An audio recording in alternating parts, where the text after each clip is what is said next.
Is he? Can you turn him up anyway in my headphones? He's like quiet. Did we ever do like a test record as well with him? Yeah, I was testing. Oh wow, he's like put way down. Okay, Cliff, now say something. Ooh, Cheyenne is a bitch and she never should have been released. Just an absolute garbage hero. Check 1, check 2. Jeez, dude. Those are fighting words. Yeah, considering you had to rip on Dorian Data, I just had to go for the absolute worst hero that's ever been conceived. It's easy to rip on Data doll, though. Tyler's just a double D kind of guy. Yeah, Ty's a big double dip guy, and he just loves getting in there.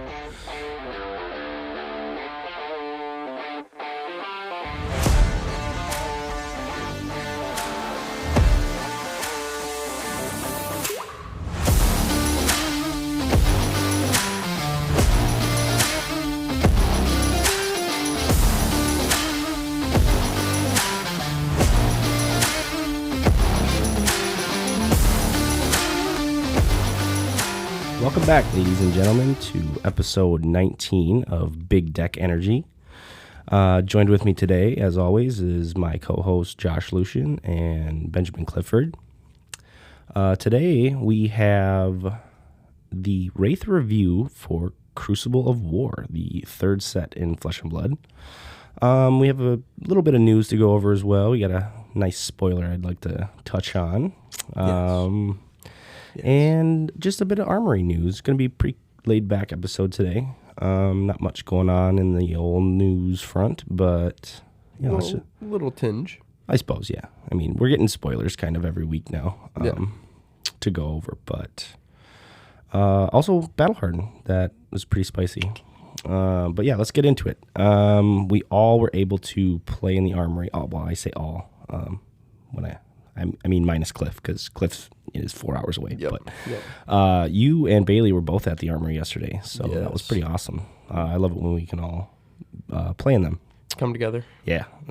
We had some fun, too. Yeah. Why don't we start with you, Josh?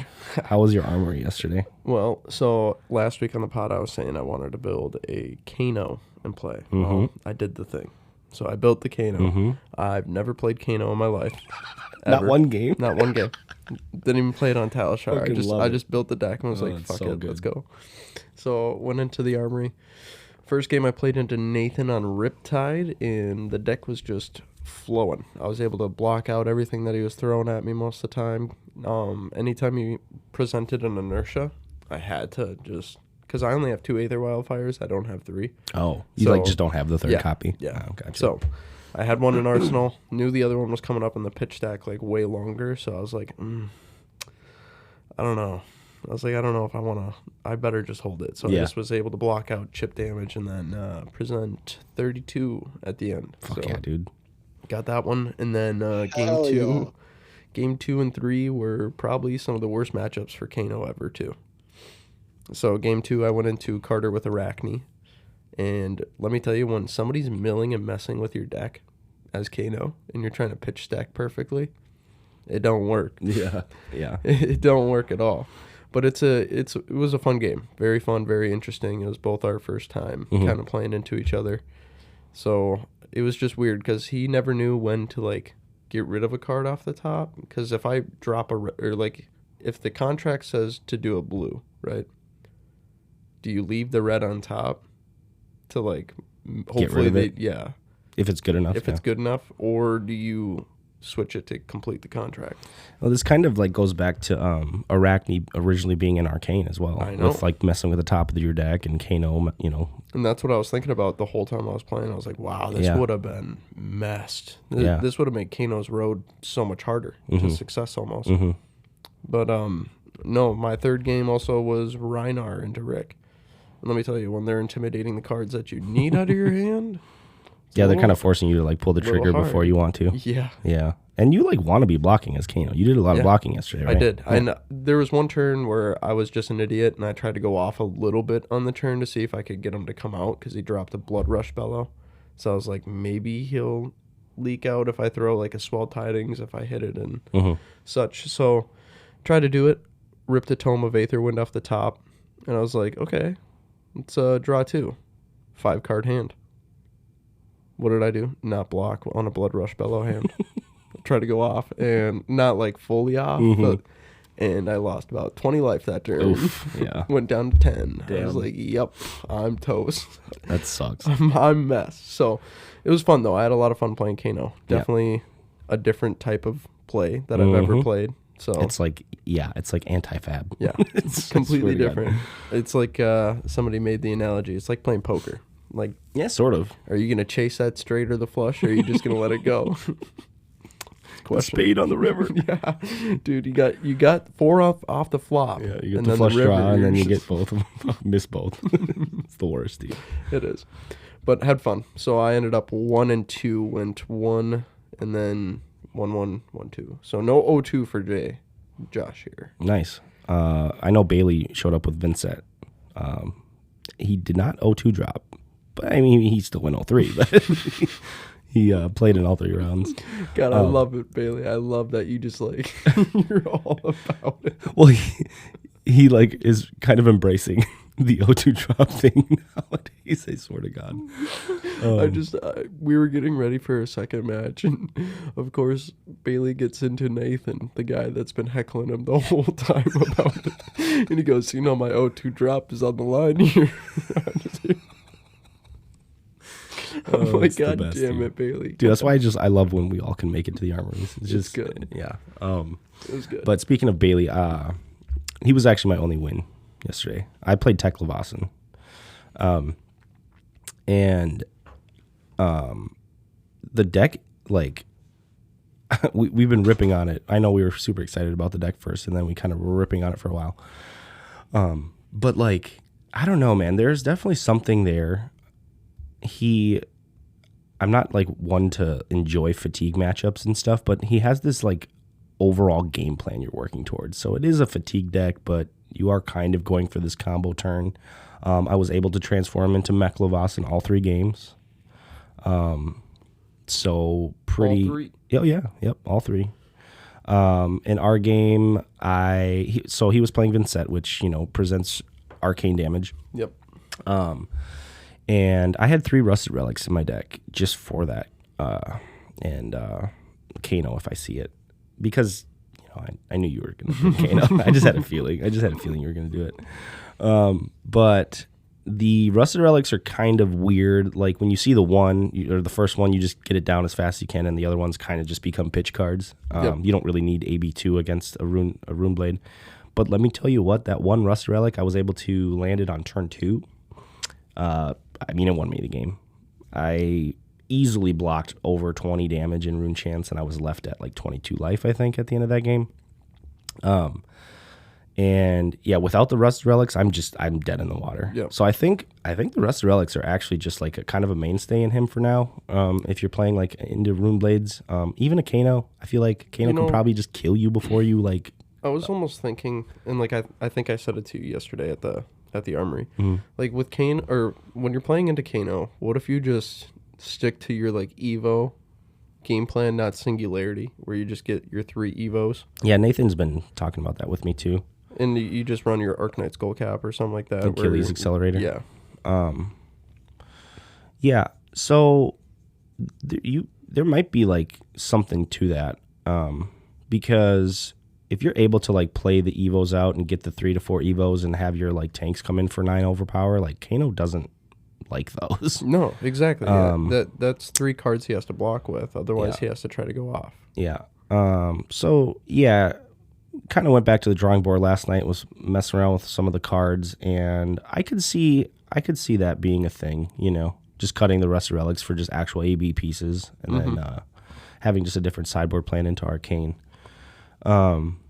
But yeah, I would just have to test it more, I think. I feel like that'd like be your only sideboard plan too. Otherwise, you just run. Because like against Kano, like what are you gonna hope and pray to land all 3 Rusted Relics in the game? Before you're dead. Like you got a little time. It just depends on when I feel like the Kano gets his E-pots out almost. Dude, I feel like you have no time. If the Kano knows you have 0 AB on turn 0, because the worst part about playing Kano is when they know the math. Like if you have AB and you have cards in hand, then they don't know if you have blues. Like it makes their lines harder, or I guess more. The opportunity cost is higher. But they if you have 0 AB, they know exactly what they can do and how much damage they can present and what cards to go find, and it's the math is just like exactly. Yep. So, but yeah, you definitely could be right. I'm gonna play around with that deck this week, I think. But yeah, I beat Bailey round 1. Was feeling good off the back of my Rusted Relics. Round 2, I played Tucker. No, I think I played Tucker in the last one. Or no, yeah, I did play Tucker. Yep, you're right. Round 2 was Tucker. That matchup seems horrendous. Oh, yeah. I have a ton of poppers. The tanks all pop. But, like, the thing is you want to be attacking with those tanks. Yeah. It feels really bad when you're forced to block with them. So, like, maybe bringing in more poppers against the Dromai. The Ash Wings are just terrible for you. Oh, yeah. Your gun can kind of take care of them. But it just felt like...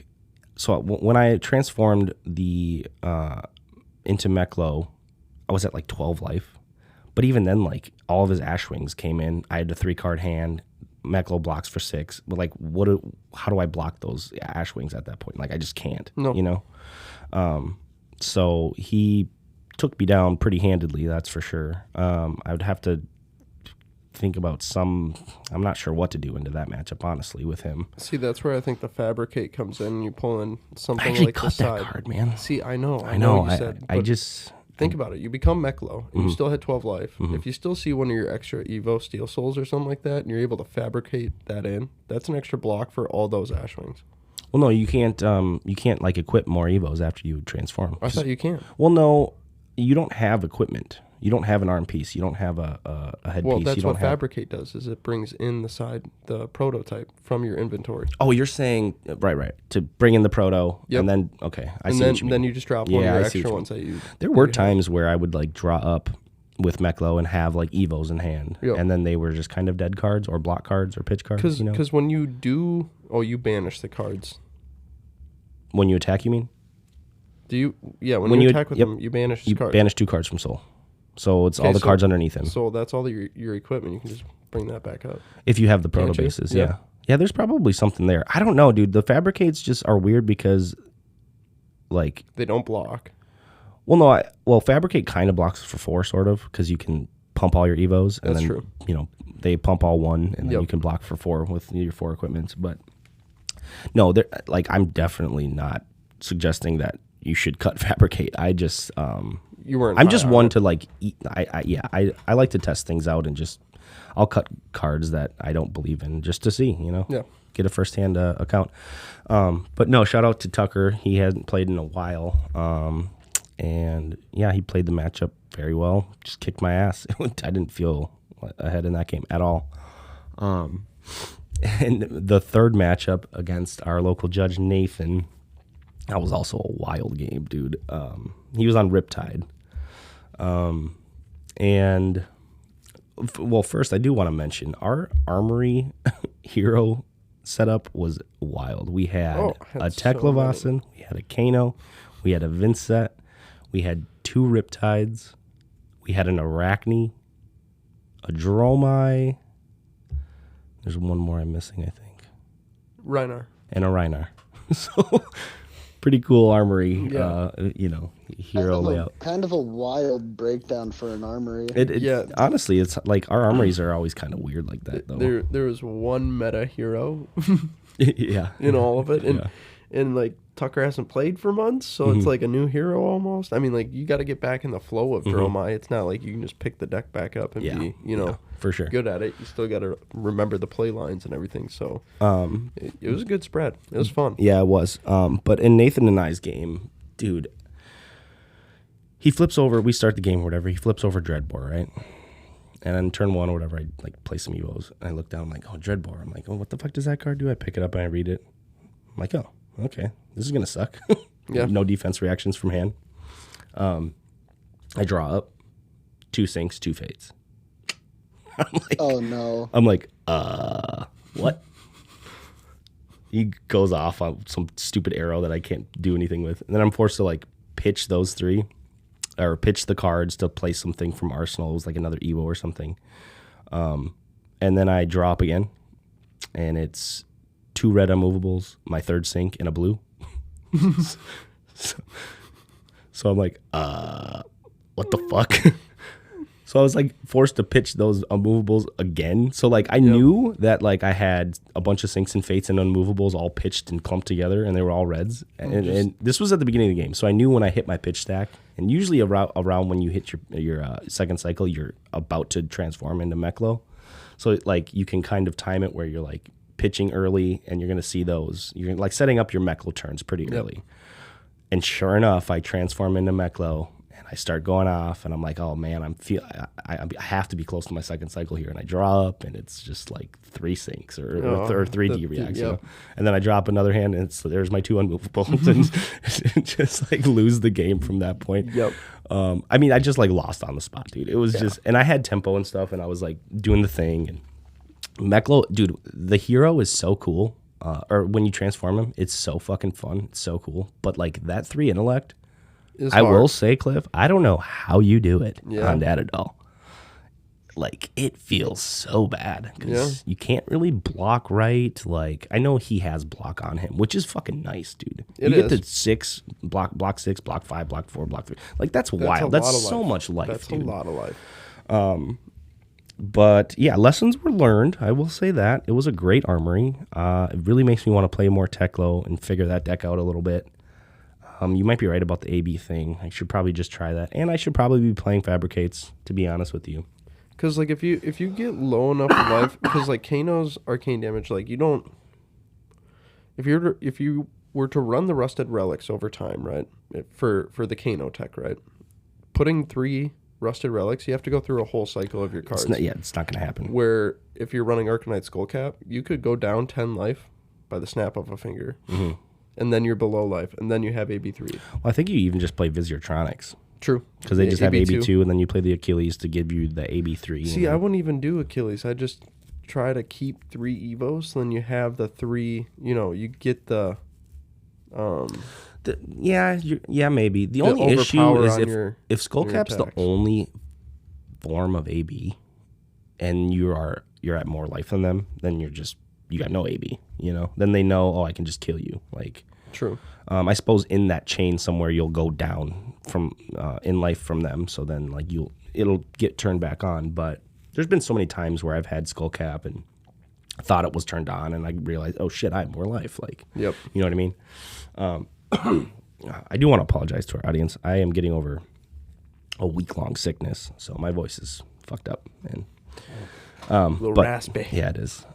That's just the Watertown rasp, let me tell you. It's been going around, man. Something in the water. Cliff, be glad you're up there, because it's rough down here, man.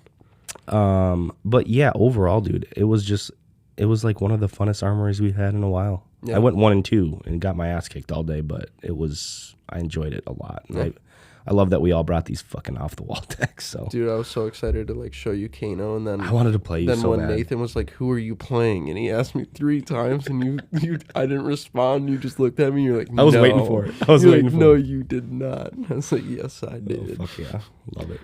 All right, well, that was our armory. Cliff, are you gonna play in an armory this weekend? I know you have them on Saturdays or Sundays.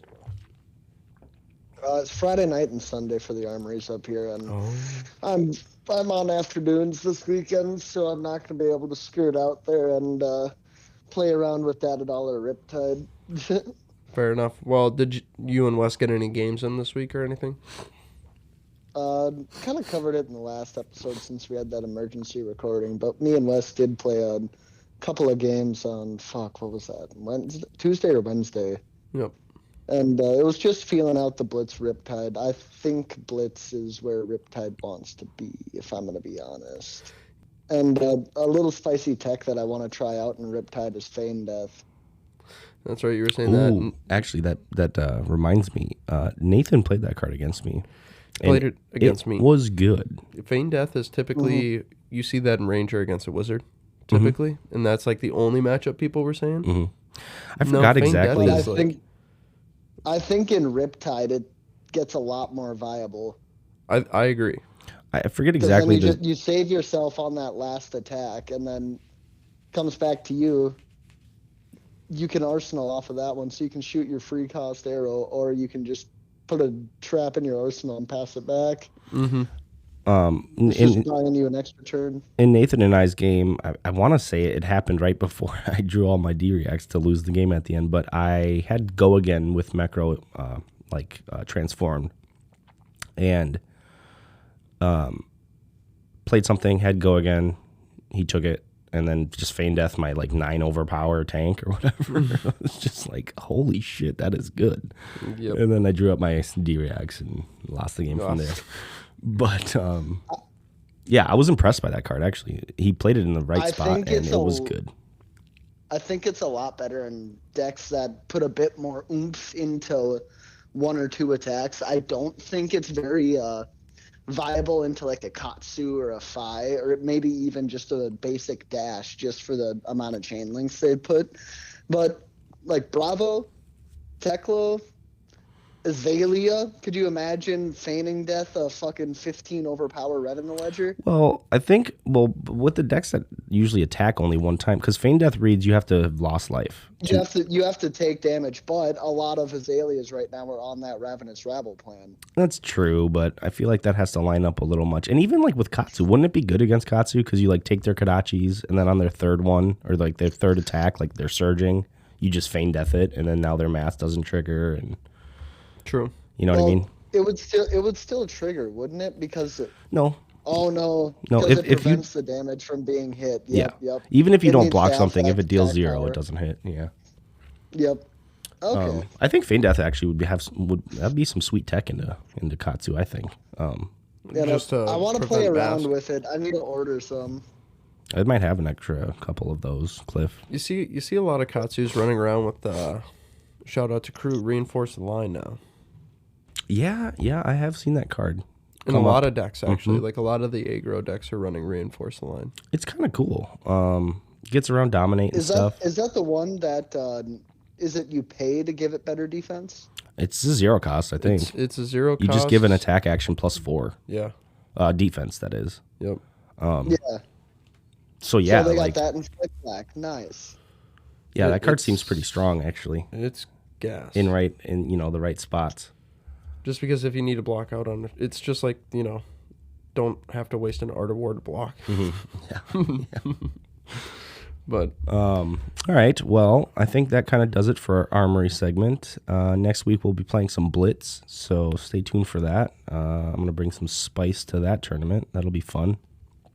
Yeah, there was a Battle Hardened though this weekend, wasn't there? And there's some pretty crazy shit going on with that. Josh? Kano won, right? Yes.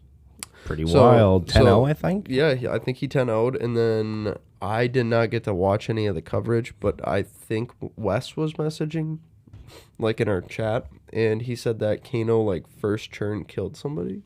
Yeah, that's what Kano will do. So did they have AB? I don't know. I don't know. Probably not. I think it was, there was 2 Kanos in the top 8, actually, at the Battle Hardened. Wow. So does Kano just become better and better as people kind of see the AB in the format now is being cut, and yeah, you get to see these decks perform, and at the Rumble 20K or whatever, there was a Kano that top 8'd. Honestly, this weekend, one of Kano's worst matchups is Icelander. Yeah, no, that matchup was bad for and Kano. Now that Icelander's gone, Kano is able to open up so much more, and his arcane is just so much more detrimental in a sense. So it's almost like he got better on 2 fronts. Like you said, losing Icelander, so you lose your worst matchup maybe. Probably your worst matchup. And then now you take that with the fact that people are cutting their AB. Mm-hmm. I mean, it's not a bad recipe for success. People are cutting AB, and then I also think because of the way the meta's moving, we're seeing less blues run in deck. So even if they sideboard in the AB, they're gonna have to pitch an extra card in order to cover something up. I know in my Azalea, I just had extra blues in my sideboard even for Icelander, 2 blue infecting shots, and then some other tech and stuff, and those instantly got cut. So. Yep. I don't know. It's just I think Kano is honestly on some people's radar. I think it's not a bad choice, not a bad pick at all. Sometimes though, if you just bring AB3, Kano can just be fuck. Yeah. Their day's kind of ruined. If you have enough blues and you have the AB3. I always do in Dory. I mean, there's like nothing else to really fill in Dory, so it's just like fill it with AB3, just in case you do have the one chance at running into Kano. Yeah. Yeah. I did want to say, actually, this just reminded me, I don't know why I thought about this with Kano. I did want to shout out to Carter for winning the Armory. He was on Arachne. He was playing Dromai. He was playing Tucker. Yep. He won off the back of a Regicide. Really? Yeah, dude. And Because Tucker he is was playing the royal? new tomes. Yep. So he had the Crown of Dominion. And I caught the last bit of it. And I came in, and he goes, "Oh, no, you can't block with anything in your Banish Zone, with the same name." Tucker goes, "Oh, shit." And his Banish Zone is like, Huge. Yeah. 40 cards or something Because at that of point. burn them They're all. at the end of the game, Yeah. And then he looks at his hand, looks in his Banish Zone. There's like Invoke Dracona Optimi, I think is the only card he's able to block with. So he just blocks for 3. And he's like, "You got the pump?" And sure enough, Carter's like, "Sure do." And he shreds it. Oh, Regicide hits, and he wins the game. wow. Pretty wild. That's incredible. I don't think I've ever seen called a- it. I called I it. should almost give him the promo Yeah. Regicide for that. Yeah. Pretty wild. But yeah, shout out to Carter for that. That was Whoa. that was If you're trying to crazy. get rid of that promo Regicide, you talk to this guy as numero uno. That's fair. That's fair. Don't you be Have you skipping gotten a out kill with on me. Regicide, though? Ooh. I have not. Ooh. I don't think you qualify. However, I don't think you like qualify. pretty shiny things. I know you do. You're gonna have to fill out the application, Cliff, and get back to him. Fill out the application. Come to my office around 5 o'clock this afternoon. Does your resume have a dub with Regicide, or Not just Josh, a... I'm gonna stick anthrax in your coffee if you keep this up.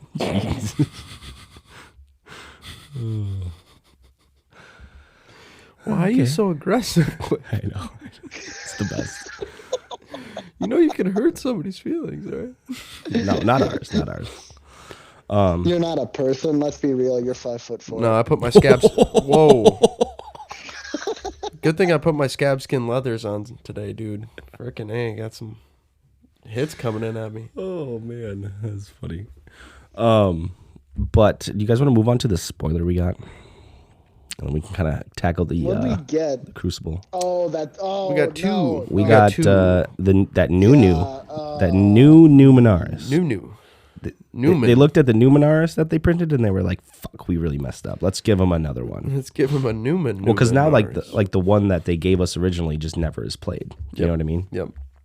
They kind of phase it, like they soft banned it almost, like you just phase that card out, which I actually love that LSS did this, because it's just like they're just acknowledging that they fucked up by making this card. They're like, "Look, we're sorry," kind of, because you don't ever see a card game like reprint, because they basically reprinted it just in like they like errated it almost in a new card. They took it and they were like, "Okay, how do we improve this?" I was just about They to like say made that. an errata With but, a new card. but like they just gave us an actual new physical card. Because, well, you think about it, the Numenars, not the Luminars, the new one.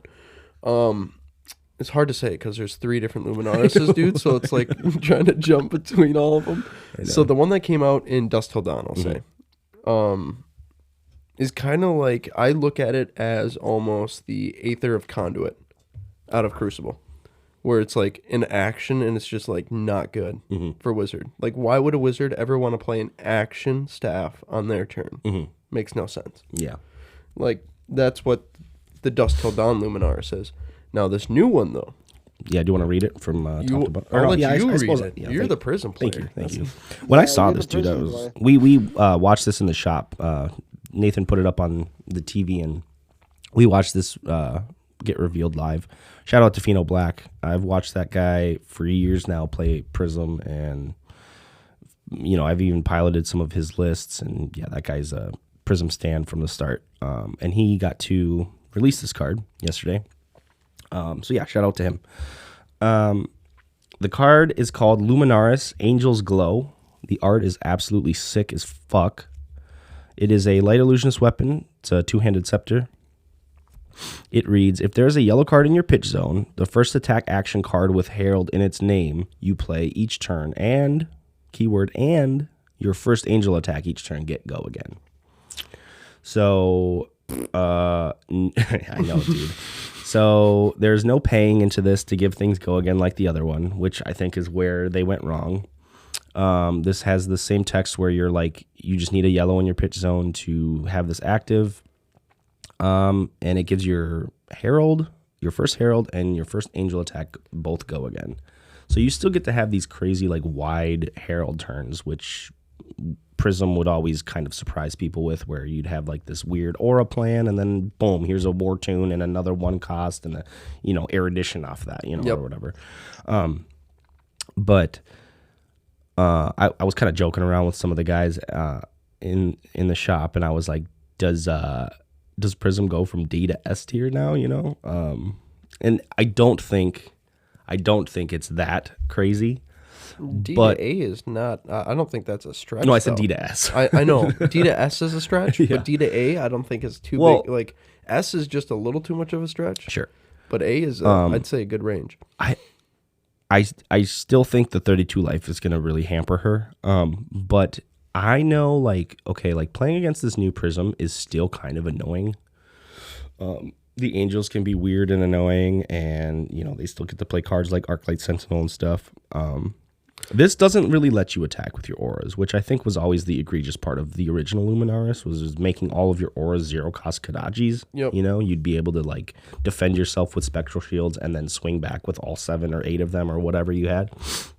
This card is a little more like... You know what this new staff also opens up? What? The actual card pool from Dusk Till Dawn, where your Herald stuff, like the Angelic Rathe, sure, that buffs all your stuff. Sure. Like, those might actually be useful in this. Because if they had it where it said your first Herald or Angel gets go again... No, I know. That's a little bit more bearable. Yeah.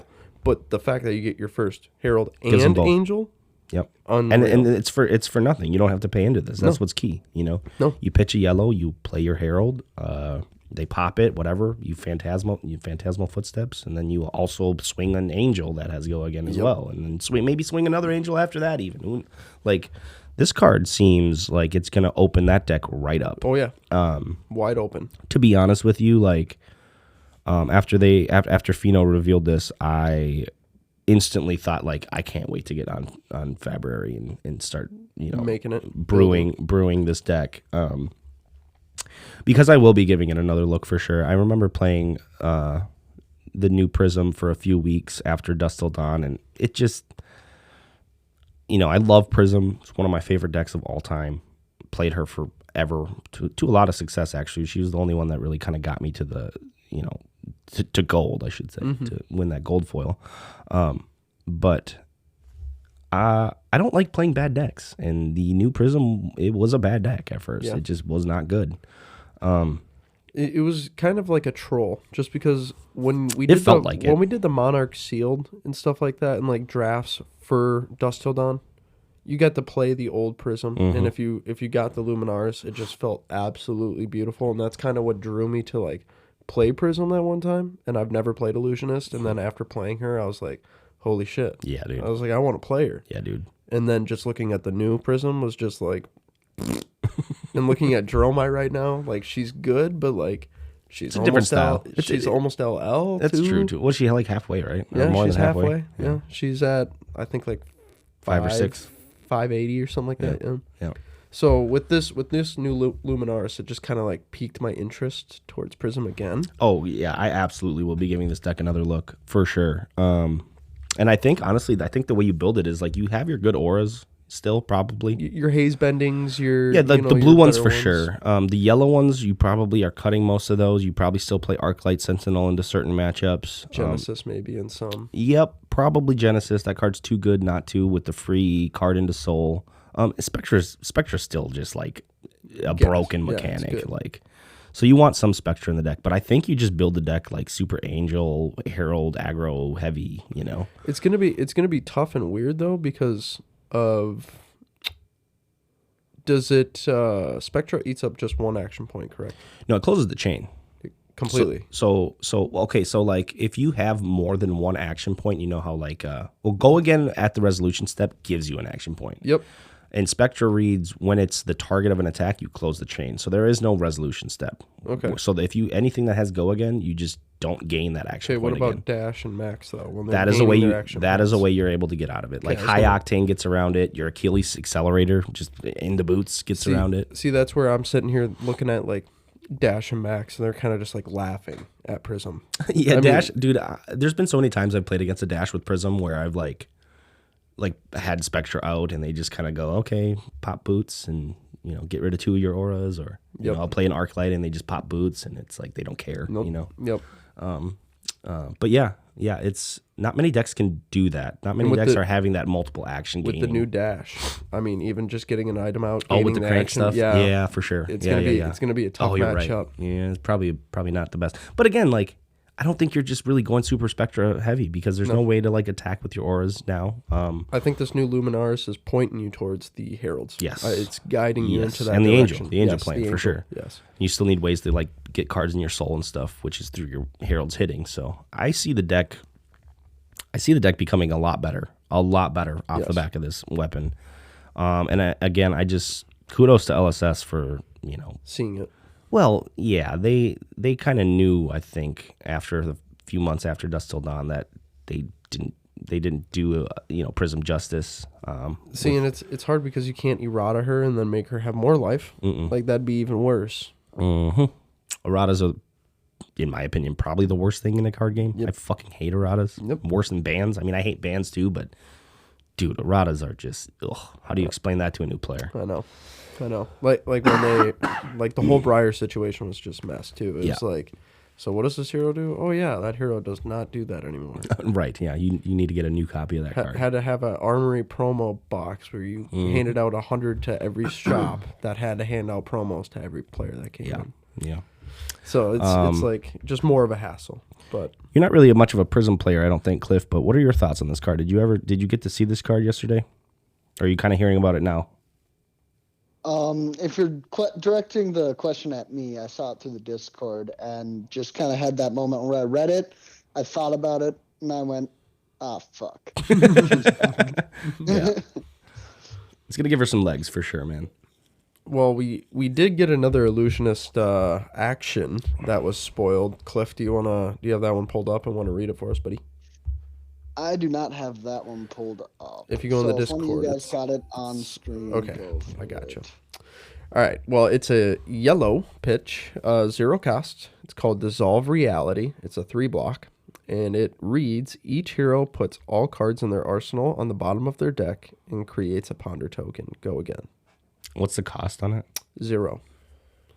This is a weird card. I don't know how to evaluate this card. It's excellent tech into Rangers. I'm not sure how many other matchups you like it, but it right off the bat, it sounds like just a way to remove the option for a Ranger to have a 6-card arsenal, or if you're into a Riptide, you just rip the traps out of their arsenal. Mm-hmm. Yeah, I guess like Bravo too, getting rid of his defense reactions, or if they had a pummel and you like overblocked on a turn, you could just like sink their pummel automatically. I mean, yeah, they create a ponder token and refill the arsenal slot after their turn on their next turn, but you're getting rid of their 5th card in their hand. I don't know. I remember thinking about this card and just trying to think of like an application on where to play it. And yeah, Cliff, I think you're right. Like, obviously, it's good against decks that care about their arsenal, but like, is it good enough to like warrant a slot in the sideboard? I don't know. I don't think so. I mean, hey, it's a yellow, man. What are you talking about? No, you're right. It is yellow. Dude, they have to make Prism Majestics yellow. You have to. But no, I don't know. I think this card is just mid. I don't know. Time will tell, though. It does have cool art, though, I will say. I do kind of like the art on it. Dude, I don't think they ever miss with their art. LSS is so good about their art. One thing I like about this game is that the art, that's what drew me to this game originally. You hear that so much. That's like one of the main things for people when they look at these cards. My brother was like joking about it. He's like, dude, I could just sit there and doodle art too. I was like, then do it. Do it, dude. Like, why not? Do it. Just, if they just do a few art pieces, send them in, and then... Is he an artist? My brother's really good at drawing. Cool. So was my stepdad. So he's my stepbrother, but my stepdad was really good at drawing too, and he was actually going to school to be a comic artist for like comics and stuff like that. No shit. Yep. So my brother took after him and like drew a lot as a kid. And That's awesome. Actually, my brother's a bit of an artist as well. He can draw his ass off. Actually, it's kind of crazy. It's wild, man. How some people are just him and I are insanely opposites good too. at I that. can't draw for shit. No, I know. I mean, I can draw somewhat because of drawing class, but you put a pencil in my hand and tell me to just draw something. Nah, bro. No I can't chance. do it. No chance. Just fucking stick figures over here. Oh, dude, for real. We got Chicken Scratch Ben Clifford over there too. Can't read his handwriting worth shit.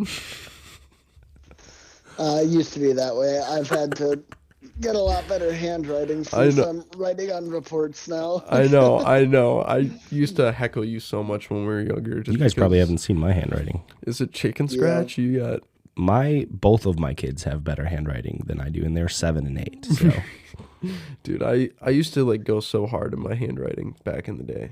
no, my handwriting is, like you said, is basically fucking chicken scratch. My wife gives me shit for it all the time. Even my kids do too. Like, Okay, if I sit down and if I actively try, you can do it. I will write boys, and it will be boys, fine. Boys, bookmarking this. We're not talking about handwriting right now. Oh, of course we are. Why not? What do you mean? I'm telling you to stop talking. Okay, about fair. handwriting. What about Crucible? Oh yeah, let's get into the main segment of the pod. So yeah, Crucible of War was the game's first ever supplementary set, and a supplementary set. Actually, we might be kind of doing away with those nowadays. But a supplementary set was a set that was undraftable, and it gave every hero or a chunk of heroes support. So basically, any hero you played, if you open a supplementary set, you're able to get cards for that hero. Or at least at first. It got to the point where there was too many heroes for like one supplementary set to support all of them. But at that point, with the third set out, there was only 8 heroes in the game. So it was easy for them to have 8 different class cards, and they gave support to every class at the time. And it was a big, big deal. Yes. Crucible really, really shook the meta up. I remember Courage coming out. I remember like they got Crater Fist. The Guardians got Crater Fist. Mechs got their Plasma Purifier in that set. So like a lot of heroes got upgrades. Oh, Skeleta too, but I think at that point they didn't have like Sonata. So it wasn't... Skeleta was good, but like there wasn't that crazy combo Sonata, Skeleta crap going on at that point. Yeah, that set, I have such fond memories of that set. That was kind of right when I got into the game. It was right before Crucible released. And then I think Unlimited came out right after that. But I was buying boxes at like $119 a box, you know. They only had the 2 legendaries in the set as well, which was a new thing for them. And one of them was a hero, which was, I still think is just weird. And then the other one was a reprint. Yep, the other one was a tunic. But the Fable was a Viscerai specialization, which you kind of alluded to this before, where it looked like maybe they took Viscerai. Viscerai was supposed to come out in Crucible as just like a singleton hero that, you know, you get to go play this new Runeblade. Because why is his specialization in that set? And he isn't? Well, I guess technically the token is, but they put Viscerai in Arcane and took Arachne out. Is what they said. And it makes you wonder if maybe Arachne was in Arcane, was Viscerai kind of the premier cool new hero that Crucible gave us? And the answer is probably yeah. They probably originally had him in Crucible with his gem and stuff. That's what kind of leads me, just because like you look at Everfest and they're planning sets like 3-4 sets in advance. And I've heard it like James White say it a few times. I've heard like Flake when he does his interviews with James White that they're, you know, sets and sets ahead in the works. They're about a year ahead, I think, right now. So that's what kind of alludes me to it, just because it's like a Guardian specialization fabled in that set of Everfest, and then we got Bravo Star of the Show. So it's like almost every supplemental set we've gotten a new, like, bigger hero. Who was it in... Did we get anyone in Dynasty other than Emp? I mean, hero-wise, I don't think so. I It think was it was just just Emp. the Emperor. Or Right. no, we got Arachne. Arachne was Dynasty. Yeah, that was like the big. yeah. He was the CC. Yeah. And then they came out with the double. I feel like they almost rushed Dusk Till Dawn. Like that kind of alludes me to like a rush of Dusk Till Dawn because people were complaining about Prism not being here and like Chain being LL after, Uprising. Mm-hmm. So I don't know if that was like a swap set or if that was a planned one. Yeah. Like that's the one set that I'm like iffy about. But for supplemental sets, I will say Crucible is definitely one of my favorite ones. And Hands down. They came out with some of the best heroes for Blitz. Just like they're all different in their own shape or form from even the original 8 heroes. Mm-hmm. So they're just insanely fun to play. Do you want to just kind of go through some of the heroes while we're kind of talking about it? Yeah, let's do it. Let's break some of them down. They gave us, I think it was like one of every class, honestly, or close to it. They gave us New Brute. And to be fair, these are all Blitz heroes. But at the time, if I'm not mistaken, most of the world was playing Blitz. Mm-hmm. That was kind of the way to play if you're going to like any OP system or any organized play tournament. They were done in Blitz, or at least in North America they were. But we got KO in Crucible. Brute. Yep. He's the roll the dice guy. We got Kasai, your girl. My bae. Mm-hmm. She was a mainstay in Blitz after they released her. I know she was the first time you could really like dual wield with the Centauris, right? Like, Yes. A true dual wield. It was it really felt different than Dory. I remember That was actually the first set you got a one-handed weapon. Yeah. Was the Centauri Yep. sabers. Yep. one-handed sword, right? Yeah. But, yeah.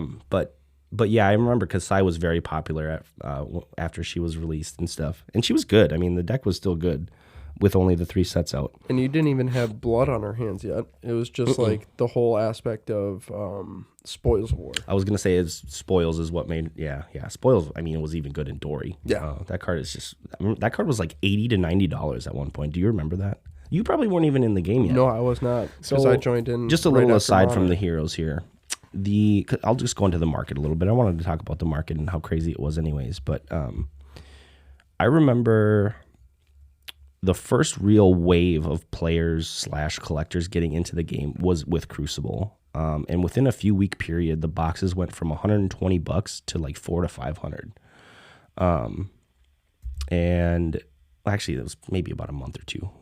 But at the time, I was buying Pokemon boxes and investing in like Evolving Skies, which you look back now and I made plenty of money off of that, and that's fine. But like if I would have been buying Crucible or more Crucible than I did, dude, I would have made thousands more. Mm-hmm. I still have a Crucible case sitting at home, a first edition. I know. Yeah, I've been trying to sell you that thing forever. I know. Dude. But yeah, the market was wild, and when the box prices increased like that, the only way to get these cards was in this first edition product. So all of the Majestic prices skyrocketed. Spoils was like an $80 to $90 card, non-foil. Ooh. Dude, it was nuts. All of the equipments were, $40-$50 Crater Fist. Shyana was uber expensive. The only way you could get her too was like in the cold foil version. And I remember having a discussion with my boy Johnny Clicks about it, and he actually opened a bunch of crew. But we were talking about how like will they ever give us an unlimited version, or will they ever reprint this in a more accessible set? Yep. And at the time, LSS had came out and said no. They actually said there was no plans in the future to print this in unlimited. And kind of with that announcement, things just went even more crazy, and all the prices just jacked up. And it was, if you wanted those playable pieces in that set, you had to get them now, because the prices were just gonna keep going because all these cards are basically locked behind this like paywall of first edition product, which didn't feel right in my mind. I thought like, how can they make a hero? How can they make a gem like this that is thousands of dollars, and if you want to actually play them, you have to fork over this crazy amount of money? So in my mind, I thought like LSS is they're too smart to not give us an unlimited. They have to eventually. I believed that in my heart of heart. I totally believe they would do that. Yep. And years down the road, they ended up doing it, which was good because all of those cards came down in price, and the playable pieces you just go buy in Crucible unlimited. But there was a lot of like volatility in the community with like the price increase of crew, and then right after that was Monarch, and then that whole debacle was off of the back of the crew hype, and then that just crashed, and like the whole Monarch thing was a whole different story, and I won't go into that, but that happened with Monarch because of what happened with crew and how much the prices shifted with crew and how fast it shifted. Like if you bought a Crucible case, I remember buying cases for $500, and weeks later they were 12, 1,600. It just kept going up and up and up and up and up. But yeah, we'll get back into the heroes. I guess I just wanted to touch a little bit on the market and how crazy it was because they locked up playable pieces away in that set for months. Yeah.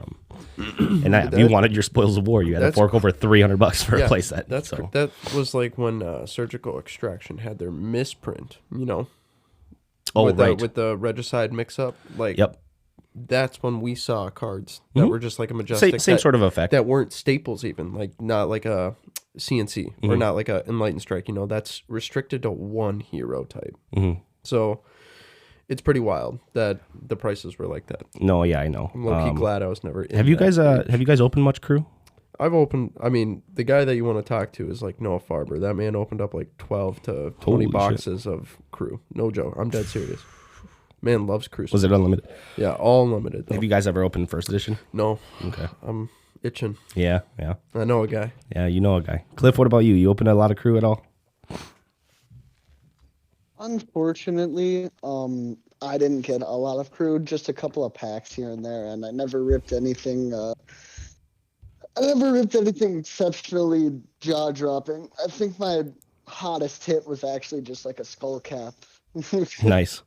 You mean skull caps or skull horn? Yeah. Skull horn. Skull horn. No, Bailey would be flipping right now. He's like, I got almost a playset of freaking Arcanite shards. He's got a Blitz playset right now. Dude, it's fucking wild. And I don't think Bailey's even pulled that much crew. I know he's probably pulled a box or two, but not like a few miscellaneous packs here and there. But both times, too, he got his Fabled out of that set. Has been called. Nice. It was pretty wild. I opened up, 2 cases and then 2 boxes. So 10 of first edition. Didn't hit any cold foil gem or Shyana. Nothing. Sadly. No. I got my tunic and stuff, and at the time it was my only tunic that I played with that card. So I was happy to get the tunic. But man, looking back, if I just would have kept those sealed and waited for unlimited, or just have them for the collection. You had no idea. Of course you not. Got to think about it. It's gambling. That's what opening cards is. You're gambling. The it's LSS, so easy to have hindsight. Is the company actually going to care that much about the secondary market? Starting out, they were in their first year of the game, so the fact that they don't really care about the secondary market at that point in time, I should say. Because, they claim that first edition was for the collectors, and then the unlimited is for the players. But obviously, all the players want all the stuff right away. Oh, and that was the issue with it, where these playable pieces like Spoils, and Warrior was very good at that point. Dory and Kasai both were great decks, and Spoils was kind of an automatic include. And if you wanted it, you got to drop 300 on those things. That's how it was for months. But getting back into some of the heroes, we had Benji come out in this set as well. Yep. This was the first time we were introduced to Benji, the old unblockable ninja. I remember thinking Benji was just super underpowered, but anytime they put a less than 20 life on a hero, that they have something going. Yep. And then you play against Benji and you're like, oh yeah, okay, this is actually strong as fuck. Yeah. Oh yeah. He's very strong. That deck is very good. Let's see. I went over Kasai. We got Kasai. Oh, we got to give a shout out to Bay. Shiana was printed in this set. She was the shapeshifter that allows you to play any specialization. That deck is just wonky. You get to play some crazy lines. It's unlike any other deck with her. I still have her sleeved up. One of my best and favorite I don't want to say best, but one of my favorite Blitz decks I have. Yep. And then I think that concludes all our heroes, right? We got Datadol. Wait. She was about to say, don't you dare. Oh, no, you're right. No. Cavdane. No, that's yeah, right. Datadol's not in the set. Wait, what is even a Datadol? I don't even, what is that? Datadol is arcane, or not arcane, Crucible. Dude, what are you talking about? What is Datadol, Cliff? I don't even know what that deck is. She's crew. We're fucking with you, dude. I just wanted you to start getting angry. I was just no dad at all. You just see his face getting red, like through the Discord. I can feel the fumes right now. Can't be leaving her out. I feel the fumes right now. I'm sorry. But yeah, like you said, we also had Cavdane come out in this set. Bailey would be freaking out. He's like, "How did you forget my man, Cavdane?" He's more of a Genus guy, but. But yeah, so those were the heroes that we got. We can kind of go over some of the cards for them. Do you guys want to do that quick? Yeah. How much time we got right now, Josh? What we're pushing an hour right now. Okay. Like I said, this was not going to be a very long episode, you guys. So, and then the Crucible, like these supplementary sets are a little harder to, not harder to cover. They're just, there's less to cover. Yeah. Even the lore, I guess we didn't go into the lore. The lore was like a couple pages or one page, one article of basically what is happening in Rathe is you get a little snippet of Kasai and Dory. Kasai is with her cell swords and they're taking over these raiders in a village. And the sky explodes in this shadowy purple stuff and everyone starts freaking out and the villagers get on their knees and they're praying to the dragon. They say the dragon is awakened, so whatever that means. And I suppose they were looking at Mount Volcor, so it relates. But and then with Dory, she's in the middle of town in Seoul, and same thing happens. Shadow explodes in the sky, takes over the sky, and these like dark, shadowy creatures attack Seoul. And that's kind of where that story ends. But it's the first time that we're seeing this shadow stuff start to affect Rathe and come into play. And this really sets up Monarch, I think, is what they're doing with the Crucible lore. But again, not much really to cover on the lore there. They're just kind of setting up for Monarch. Yep. But let's go through some of these cards. Pretty much all of these armor pieces that they gave us. Yeah, I was going to say, so we were going to try to do a top 5 for like the set, and I was like going through the set and I looked at all the stuff. I'm like, okay, so it's literally just all the equipment. Yeah, all exactly. The equipment's just gas. And I remember actually the theme of the set was like you're gonna go armor up, and everyone's getting their they're armoring up for this battle that's going to take place, and everyone's getting their their upgrades and their better pieces. As in like the monastery, right? Just like getting ready for it. They're getting revved up and getting their new armor pieces and stuff. But I wanted to go over Beast Within. Actually, this is one of the first cards that is on top of this list for me. Cliff, do you want to cover Beast Within? Because I feel like that card is like really, really strong just by itself. Yeah, so Beast Within is kind of a staple for Rhinar. I feel like if you're playing a Rhinar deck and you're not running a Beast Within, then you're doing something wrong. Beast Within, 3 cost, yellow pitch, 6 power, 3 block. Text on the card reads, if Beast Within is put into a graveyard from anywhere other than the combat chain, banish the top card of your deck and lose a life. If it has 6 or more power, put it into your hand, otherwise repeat this process. Yeah. What this is doing is this is trying to get you to not intimidate it, but get that discard effect off of Rhinar's cards to get this guy into the discard, triggering Intimidate and triggering that sweet ability just to get another card in your hand. It's like the only time you can kind of discard a card and replace itself in Rhinar, it feels like, So you're not actually losing a card. Not the only time. Skullhorn does it. There is Sorry, I'm not a brute player. That too. What's your thoughts? What's your thoughts on Massacre? Is Massacre another like kind of staple that you always want to throw in a deck? I feel like Cliff loves that card. He always talks about Massacre. I know. I believe Massacre is another staple you always want to have in your deck. Do you think Massacre is better than Beast Within, or do you like Beast Within better? If I had to cut one, the first one to go between those two would be Massacre. Okay, like I thought. Moving on to the Guardian. With him is just too good. Yeah.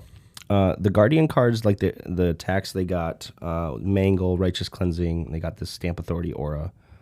They didn't really do much in the grand scheme of things. The Crater Fist, I think, is probably the most important card they got from Crew. Dude, Towering Titan, what are you talking about? Okay, what are you, Bailey? Fucking Towering Titan Blitz deck. No, that card was like a pipe dream. I remember that card, actually. A lot of people loved the Towering Titan, but it's just a lot. The art's cool. Oh, yeah, for sure, dude. Yeah. It is a lot to do, though. They also got Chokeslam, which is kind of a mainstay in Bravo. Yeah, Chokeslam is... good against a lot of decks, especially right now, actually. That kind of plays in the same field as I wanted to bring up, like, Snapback for Wizard out of Crew. Kind of just like a common that's just like a staple almost that you have in the deck. For sure. Until it gets banned, like Snapback. Yeah. Only in Blitz, though. Yeah. With the Ninja cards, they got the Breeze Rider Boots. That can kind of enable their combo, you know? Or all their combo cards, right? Yep, all combo cards, which is huge for Katsu at the time because his combo lines were kind of messy and kind of hard. So that was really a big upgrade to him. The new combo line in Crew wasn't very played that much. The Heron's Flight, Flood of Force, what is it? Fine Center. Yeah. Crane Dance, Rushing River, all that crap. I remember, though, the Flying Kick. This card was a mainstay in the Ira deck.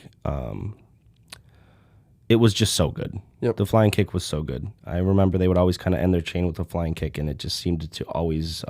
Torrent to Tempo is also strong. That was the hard thing about that combo line was, like, your first attack needed to hit for it to even go. Yeah. So it's like... I'd rather take it where it doesn't need to hit. Another great card that came out of this was Salt the Wound. I was just about to say, Salt the Wound is probably one of the best cards to come out of this set. Whirling Mist Blossom, absolute gas, dude. Run that card in Commoner. You ever go to a Commoner event and you can play Ira? Well, she's banned now, but... Dude, I had a Whirling Mist Blossom Belittle Minnowism Shyana deck that was fucking so bad, but like it was so fun to just draw these cards. And gas, dude. Dude, do like 12 damage or something with like 6 cards. Another honorable mention is Bittering Thorns. We did get the yellow in this set, which is not terrible, but we got the red in the Round the Table, which has the breakpoint of 4, which is way better. Which I'm surprised why they only gave us yellows. That's a good question, actually. Because maybe they just couldn't fit the other ones in. Because Bittering Thorns it's 3, not 2, so it doesn't work in Benji. Really only works in Ira. Yeah. No, that's a good question. I don't know. Maybe they just went back and they were like, oh, we should just give this card an actual red and blue. True. Or something. Maybe they just designed it as a yellow at first. True. Definitely can't go on without mentioning Courage. The Courage of Bladehold is, I mean, still probably the best chess piece, right? Honestly. Warriors? I mean. Yeah. Oh, yeah. Hands down it's the not best. Even close? Not even close, not really. Maybe the Tunic in a Wizard matchup, if it's like a long game and you're just trying to gain that one resource over time. Yep. Otherwise, I would like to say that Warrior probably got the biggest buff. I would agree, dude. They got Centauri's in this set as well. The Spoils of War, like I mentioned, that card was the... Twinning Blade? Yep. Gas. Twinning Blade is...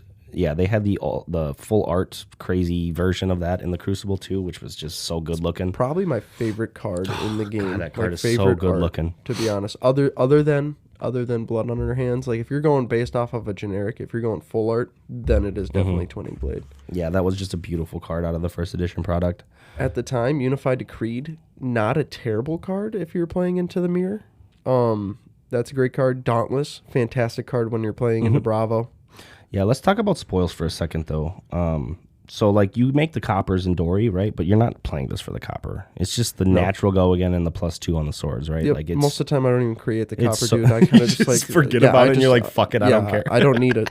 I mean, maybe I had the idea hilarious. of maybe running like cash in Dory with coppers potentially, just like a one-of. So then if I do hit my spoils, I have some copper to do it. Yeah.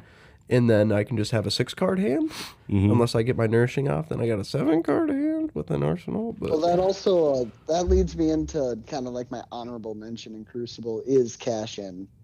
Yes. Yeah, it's a rare, but cash in has been shown to have quite the power ceiling for a rare card. True. Yeah, I agree. Especially now, dude, with these, we're gonna get all these gold tokens coming out with heavy hitters like Cashin's With the looking gold nice. tokens, and Cashin has been an assassin card since day one. It just feels right for assassins. Okay, moving on to some of the mech stuff. They got the Visiortronic Model I. Great headpiece. Yes. Yeah, straight up great headpiece. Magnetic shockwave. I think this card can trap Yes. people, though, into breaking it when you should never break this. Well, not never, but if you're using it for the AB. That's how freaking Cortez got me at Cliff, our PTI. I've broke my Visortronic way too soon. I've explained this to you so many times to not use that card unless you're in a matchup where there's no arcane. But if you're in an arcane matchup, you keep that thing there the entire time. Yeah. And then when I saw you break it, got Cliff, you should have seen my face behind you after I watched you do it. I literally slapped. Just died inside. I slapped my hand on my face and I turned around and walked away. I was like, Cliff's dead. I was like, I'm not even going to watch. I was like, there's That no was when you chance. bubbled out and placed ninth, wasn't it? Yep. God. Oh. I was rooting you on from the other side of the pizza I shop, got Cliff. too but- greedy. Yeah, you did. I saw the chain line up and got him down to about 10, but then after that, he was just able to leverage the arcane. Just that Rosetta Thorn, dude. Do you want to talk a little That bit? is the thing. Do you want to talk a little bit about Plasma Purifier, Cliff? Because I think this is probably the best card that Mech's got from the set. Cliff would argue different. Cliff would say combustible courier. What? Yeah. No. So I'm Or I'm high-speed kind of impact off- even. I'm kind of off the combustible courier, and I haven't run high speed impact too much. Overdrive. If I had to give the Max the best card at a Crucible, I'd probably just say Magnetic Shockwave. Yeah. But we'll explain Plasma Purifier a bit here. So Plasma Fire is a Mechanologist action item, 2 cost. It has the text action for 1 resource. If there are no steam counters on Plasma Purifier, put a steam counter on it, go again. For free, once per turn action, remove a steam counter from Plasma Purifier. Target Mechanologist pistol you control gains +1 until end of turn. So this was, you've heard us probably mention like Tree Frog Dash and stuff like that. This plays into the dashes that just want to do the shenaniganry with their pistols. This also goes together with Induction Chamber, which gives your pistol go again. Which also So they try to get those. They get those out. They get their items, get the steam counters on them, and then they just start shooting the pistol on a and couple cooking. times at you each turn. Fun fact about those 2 items, those are the only 2 items that don't break either. They stay on the board. No. After you get the steam counters away? Really? Plasma Purifier. There's a couple other items that don't break, but Well- the list is very short. I think there's only one other one that doesn't break. I remember just Which I one remember are you thinking, Josh? Well, it's Induction Chamber, Plasma Purifier, and then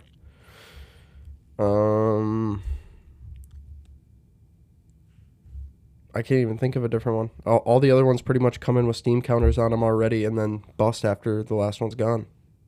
What's the other one that you're thinking of?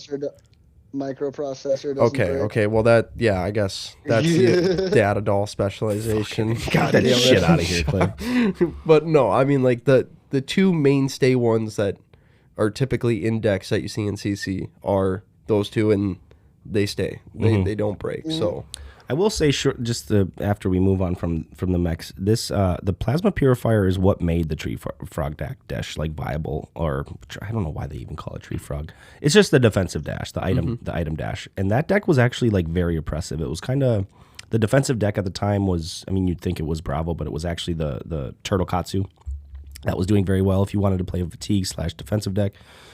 Crucible came out.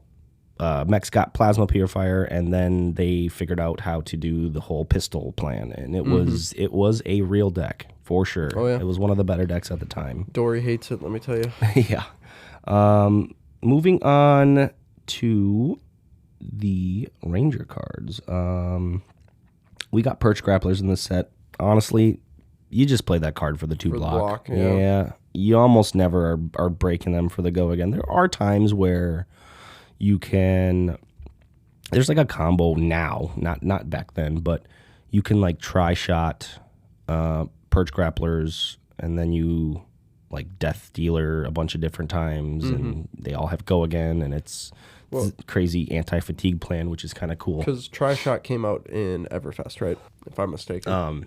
I think that was actually Dynasty, but I could be wrong. I don't know. I'm not sure. Maybe Tails? No, Tails was Seek and Destroy. But anyways, yeah, the 2 block on the boots was just nice for Ranger. They didn't have very much armor block, so Perch Grapplers is kind of like a mainstay in the sideboard. Remorseless was a card that we got, which still is a auto include in all Ranger decks. I mean, lots of power on that card. It's kind of like a mini CNC, sort of. You can't play the D-Reacts. Only from Arsenal, though. But that gets around, like, if, they have it in Arsenal, you're having this big dominate turn with Remorseless, they get boned. Also, the art on that card is fucking wild. Yes, it is. Got that person in the background that she just filled with arrows, turning in her little contract card or whatever. I love the Ranger cards. So good. They're good. Also, Poison the Tips. I did want to talk. We talked a little bit about Feign Death earlier, which, card is strong, but it's an instant. Back then, it was only Kano, or I guess. I think it's good against ninjas. Like, theoretically, it is with the Kodachis. Like, you leak the Kodachis, and then they got you on the Kodachi lock. But the Poison the Tips, I was actually a huge fan of this card for a very long time. But it kind of becomes redundant, where like you play it, and then they just block, and then it's kind of like they discarded the card, but then like you just kind of would rather have a pump if they're gonna block anyways. So like this, I don't know. I ended up cutting this card for my early versions of Ranger decks, but I did really enjoy it. The on-hit discard on all your arrows was pretty cool. We did get our first traps in this set as well, which are all really bad. We're not good. Yeah, all really, really bad traps. Whoa. Would you care to explain, Cliff? Whoa. Pitfall and Rock Slide should be in Riptide decks. Those 2 cards are just fantastic in Riptide. They are, but I mean, in Crucible meta, they were trash. Yeah, I remember playing Pitfall Trap. There was no Ranger Trap. who could really effectively use them. You know? Yep. The only one who could come close was Lexi, but if you put those into Lexis, what are you doing, bud? They also, this was like the first iteration of traps where they all had to be played from Arsenal. They made the new ones now where you don't have to do that. But they kept these old ones the same, where you have to play these old traps from Arsenal, which was always just too much to ask. With Riptide, at least, you can play a trap from hand, but load one of those in Arsenal, and then play that one. I think that's what makes him pretty strong, too. Yeah, he's able to leverage those better traps, I'd say, the ones to play from Arsenal. I've been eyeing up Tripwire recently, just because it's that 4 block. Tripwire's good, too, because you can just turn off the effects and stuff sometimes, which is, like, strong. That can be strong in spots. But Tar Pit does, like, the exact same thing, and Tar Pit is pitches for yellow. Able to play from hand. Yeah. No, Tar Pit is still from... oh, no, I'm sorry. I thought you meant Pitfall. My bad. We also got Sleep Dart in the set, which is like some super sweet tech, for sure. Sleep Dart's good. Love that into certain matchups. Some of these Runeblade cards are kind of whatever. I mean, we got Mob Skies, we got the Skeleta, Dread Triptych, and Rattlebones. Rattlebones, kind of mid. Yeah, Rattlebones was good with like the Skeleta Sonata plan. Because they could like just recur their stuff. Mob Skies is like an auto include in all the Runeblade stuff. Can't forget the MVP Reaping Blade from the Briar playing Reaping Blade or whatever. Charles Dunn at Nationals. It's fucking awesome. But yeah, Mob Skies. We got Mob Skies in this set. That's pretty much in all Runeblade decks nowadays. I love the art on the Consuming Volition. Yep. Fucking one of the best arts probably in the set. Other than that, though, these other Runeblade cards are kind of, like I said, kind of mid. And then, let's see, we have Wizard. We got the Metacarpus node. Yep. Again, just a mainstay to this day. Yep. They all wear... It's crazy how many cards from Crew are still played today. Like, a lot of them. Oh, yeah, Gaze the Ages. Chain Lightning. Not sure if many decks are playing that card anymore, but Gaze, like you said, Gaze. That's an auto include, so Absolute good. Must. Did some heavy lifting for you yesterday, I saw. Oh, yeah. We got our first counter spell in Etherize. Oh, yes. Negate target instant card with cost of 1 or less. That's right. Actually had my Art of War, my Art of War Etherized in RTN. So that's cool. Sick. Other than that, and we got Snapback. Aether Spindle, not terrible. No, Aether Spindle wasn't in this. No, that's right. That was in. Snapback is a great card, though. Couldn't finish the review without mentioning Talishar. I mean, it's the only generic weapon that is good. Yeah. Or is it maybe the only generic weapon we have? I think all the weapons have like a class type attached to them.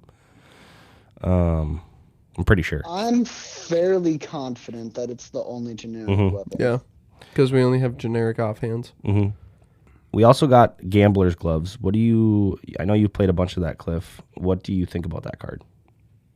Gamblers has been kind of like, it's to try to save me on Scabbies or for like Rolling Thunder. If I hit like a 1 on Rolling Thunder and I think I can push lethal, I'll try re-rolling that. But 9 times out of 10, Gamblers is trying to cover up the ones that'll eventually happen with a Scab Skin roll. Yep. Gives you one doesn't out. always work. Sometimes you get that double 1 and you just want to go jump off a bridge. You just concede. It's honestly just kind of like a last-ditch effort, basically, for brutes to get that roll that they need in order to become the threat that they want to be. Yeah, for sure. Tunic. Can't not mention that. We got the Tunic in the set reprint, which was sweet. Coax a Commotion. This is always a card that I loved. The art was cool. There's just a bunch of heroes partying. Yep. Drinking brews. The application was kind of weird, though. You'd give each hero a quicken. Each hero would gain life, and each hero would draw a card. And you get to choose. Isn't this kind of when they brought out Ultimate Pit Fight, too? I don't think so. I don't think that was a thing yet. Or was that Tails? When they kind of came out. I don't even know if it was a thing then. It might have been, but it was. I think it was just starting. Okay. When we were getting into it. Yeah, I'm not sure. I don't really recall when they started doing that. But Coax was good. I always liked Coax. It's kind of a weird card though. It blocks for 2, which I don't know. I always hate those. Yeah, I always hate the 2 blocks. We also got Gorganian Tome. That was played a lot. Fuck yeah, it was. The card's cool. You loved it every time. You loved it every time you were the second person to play it. Sure, for sure. And then we had Snag as well in this set, which I remember there was a time where Chain was getting really good, and everyone's like, just play Snag, and then you'd play Snag, and you'd play it, and you'd be like, well, this doesn't do anything. No, it's fine, and it kind of Dude, doesn't. I remember when it spiked up to like $20 when everybody thought it was more good. than that even at one point. Yeah, Snag was like the high hit or the big hit in that set. But that was when Chain was popular, and it does have applications into Chain and other decks, but it wasn't the clean cut answer that people thought it was. I don't think. No. But closing out, we had Cash In, and we talked about Reinforced Line actually earlier. It's kind of funny. Yep.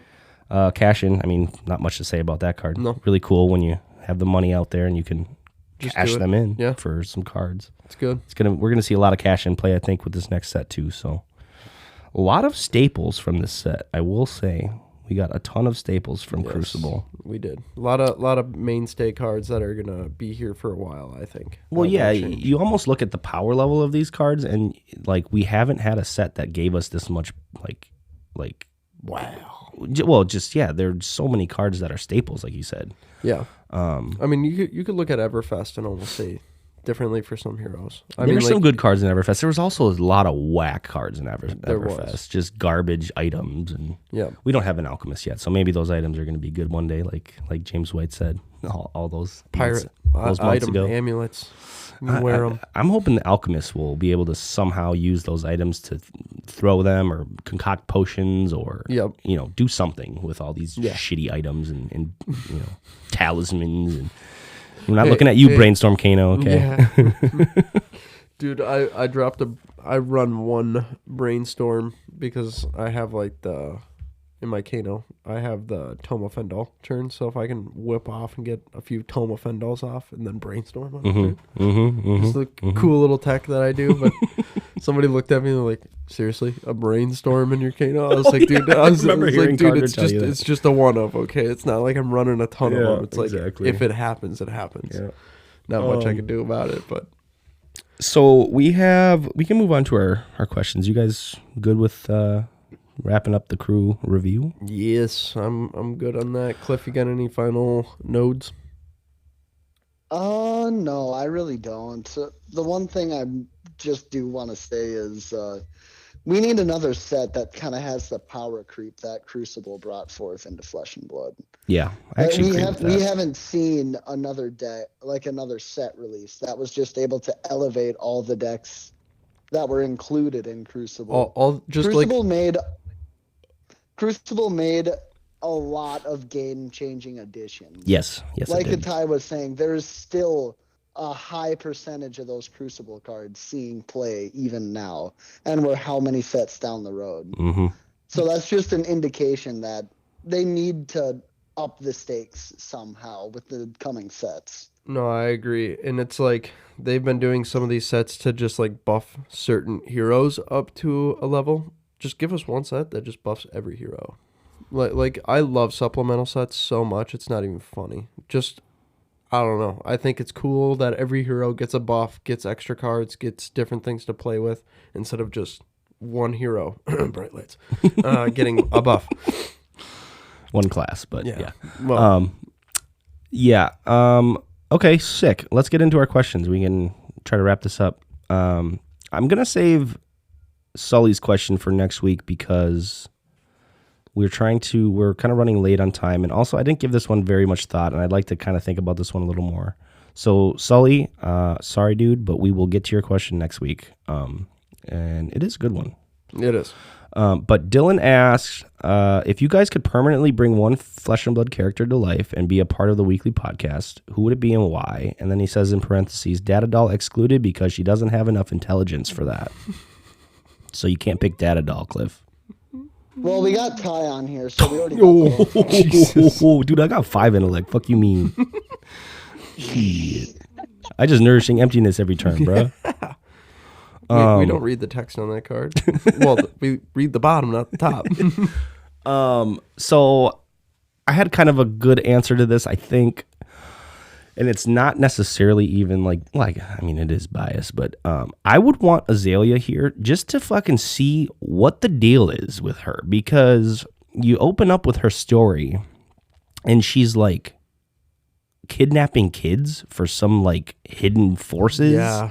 And it's really dark and crazy and fucking, it's her first kind of like start in her story is just real brutal and makes you kind of double take. And then you get some of the art is she seems like a real bad guy. But then you get this Christmas, last Christmas, we got a story where she's saving orphans and she's saving the squeakers. And she's like a part of this team that's like giving presents to these like orphan kids. And it's like, well, hey, can we fucking pick a lane here, Azalea? What is going on here? Are you just kind of like out for yourself? Or I think so. Maybe that's what it is. Maybe she's just not as cool or a good person as I think. But I would want her sitting here to ask her and be like, yo, what's up? Are you good? Are you bad? I like it. Somewhere in the middle? I like it.